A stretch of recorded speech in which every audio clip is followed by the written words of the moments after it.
Hi, this is Pedro from OpenBOM. In this video, we're going to see a bit further the calculation of raw materials. And in this case, we're going to have multiple assemblies and how to get the materials from multiple levels. So let's get started. So in this case, instead of just one assembly with a frame, we have two assemblies using the same material, so using the same profile. So this method can be used for profiles, for wires, for pipes, anything that has a linear length, like the quantity is meters instead of each. You can use this same method. In this example, we change the weldments to individual components and parts in Solidworks. So the quantity is at each element, each file. So let's again the configuration. I've shown this on a previous video, but it uses the same methods of Solidworks to select a property as quantity, and we are picking up this value as the quantity.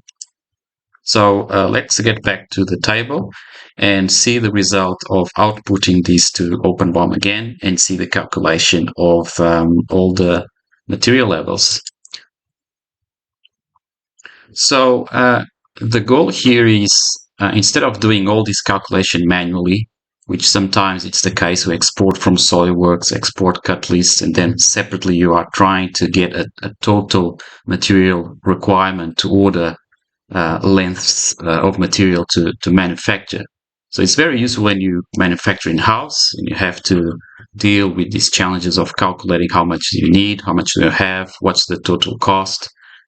So this is a very simple method to solve that challenge using OpenBOM. So we can see the result, and let's see the calculation of raw materials. So we have all the levels calculated.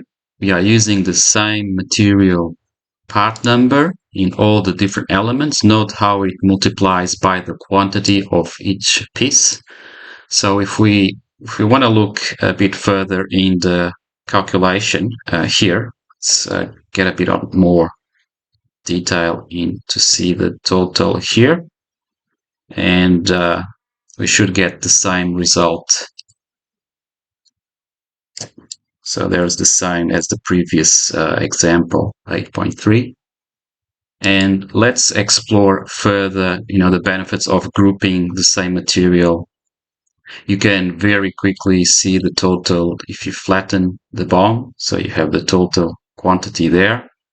And if you create an order, again, you can see the total quantity being rolled up. So it's very easy to know how much do you have and how much do you need based on material calculation. So very simple approach. And again, how you can have a good integration with CAD, how much you can extract and how much you can calculate through your procurement and manufacturing requirements. So thanks, and see you on the next video.